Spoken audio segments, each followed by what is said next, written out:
everybody, welcome to Social Crimes Channel, where we give you all the tips and tricks you need to know to market healthcare successfully in 2022. Today we're talking about the 9 healthcare marketing strategies that every practice or hospital should be putting to use. So let's dive in with strategy number 1, optimize for local search. Most online searches done in the US happen on Google. So that means if you want to show up where it makes the biggest difference, you need to show up at the top of Google's local search results. When Google responds to a local search query, such as orthopedics near Henderson, you'll see Google's 3-pack of results most appropriate to the search terms. The 3-pack consists of the top 3 Google business profiles according to Google. And in order to show up in this top 3, you need to claim and optimize your Google business profiles. And to be honest, I could probably create a whole 10-minute video on how to best optimize your Google business profiles, and I probably will at some point in the future. But I'll just brush over a few steps here in this video and then link to an article in the description that will be more in depth about how to optimize your Google business profiles. The first thing you have to do is pretty obvious and pretty basic. You need to either create or claim your Google business profiles. I recommend that you set up a separate Google business profile for each physician at each location, as well as a separate Google business profile for each office location itself. To set up or claim your Google business profiles, visit google.com/business. Google will then guide you through the process of either claiming or creating your Google business profiles, and you'll need basic information like your address, your hours, and your phone number. I know a lot of you are probably thinking, okay, I've already done this, I'm way ahead of you. But maybe you haven't heard about this next little tip I have for you about choosing your Google business profile category. You should try to select as few categories as possible. So you should have a really great primary category that describes what you do or what you offer. And then you should have 1 or 2 max secondary categories selected. And the third thing you'll have to do to optimize your Google business profile is fill in all the blanks. Filling in other parts of your listing helps with searchability. So I mean putting in a logo photo, a cover photo, any other blanks that you can find on your profile that you want to fill in. All right, let's move on to strategy number 2, putting the latest technology to use. When it comes to healthcare marketing, you need to put cutting-edge technology to use to stay ahead of the pack. And right now in healthcare marketing, that means using predictive analytics to identify high-value patients. It used to be that only hospital systems with deep pockets were the ones that could afford access to predictive analytics technology, but those days are gone. You can now tap into predictive tools that use vast databanks of information gathered on people daily who use the internet, which is everyone, right? These tools can filter the information to identify individual people at high risk for specific medical conditions. Those identified as high risk can also be filtered so you can find out where they live, what kind of insurance they carry, and even their payment history. Crazy, right?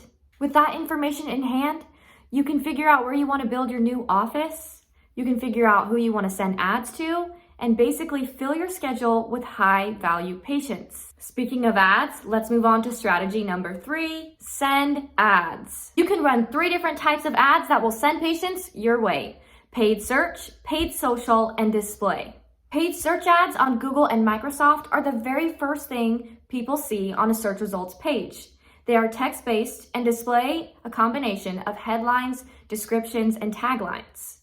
Paid search ads will help you get calls to your practice right away, and the cost per call will be relatively low. This makes paid search ads a great way to quickly grow your business. Paid social ads are usually found on Facebook and Instagram. With paid social, you can get more creative with the ads because you have the added benefit of pairing imagery with the content. Paid social ads are used more for brand awareness than driving direct leads.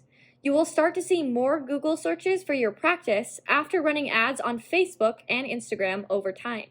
And display ads are banner ads that appear across Google feeds like YouTube Home and Gmail. Display ads engage new potential patients, but also re-engage patients that have already visited your site. While they do drive traffic and conversions, they are a little bit more expensive than your search ads. Strategy number 4 is get your reputation in shape. If you think you have little to no control over your reputation online, I'm here to bust that myth. You work with patients on a daily basis, so you know that your patients are typically happy with the care that they receive. But these happy patients might not always think to leave you a review. On the other hand, your very few but unhappy patients always seem to remember to go leave you that review, right? If you don't do anything about this, your online reputation will not be an accurate representation of who you are and the care that you provide. Simply asking your patients to leave you a review with a simple automated text or email will change that dynamic. Around 10% of patients asked to leave a review via email or text will do so. When you ask for reviews over text or email, you can expect a steady increase in the number of reviews that you have, but also in your rating, because this will be a better representation of how patients actually feel about the care you provide. Let's move on to strategy number 5, measure everything. Measuring the impact of your marketing efforts is not as hard as it used to be, especially when you're employing the latest technologies. Database initiatives always leave a trail. A crucial piece of information that you'll need, which has typically been hard to come by, is the number of patients who have scheduled an appointment due to your marketing spend. With digital marketing, you can track the calls that come in from your Google business profile and that come from your ads. Basically, you can see which of your scheduled patients are coming from which source. From there, your patient acquisition cost calculation is very simple. It's your marketing spend over the number of patients that you got from that marketing initiative. So let's say you spend $1,000 a month on paid advertising and you're able to track 25 appointments that have come from paid ads. Your patient acquisition cost is then $40. Knowing the impact of your marketing dollars helps you focus your spend and put your money where it will do the most good. Next up, we have strategy number 6, get your voice out there. Become a voice of authority. You can do this by publishing articles and lending your voice to important discussions. You can also share health tips, put good content up on a blog, create short but powerful Google posts, create short and educational videos, record patient testimonials, and answer questions on your Google business profiles. It comes down to speaking up online and making your presence known.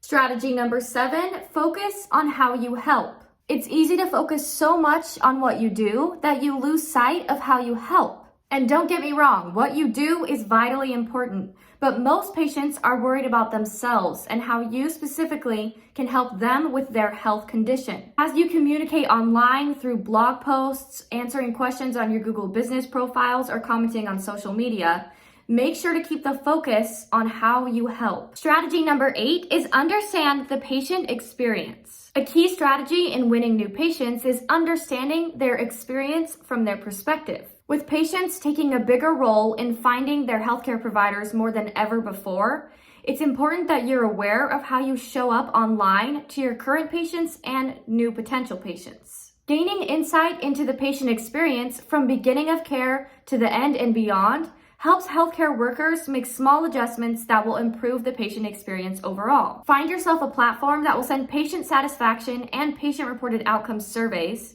gather the feedback, and then create you a report so that you can be kept in the loop and make changes to improve the overall patient experience.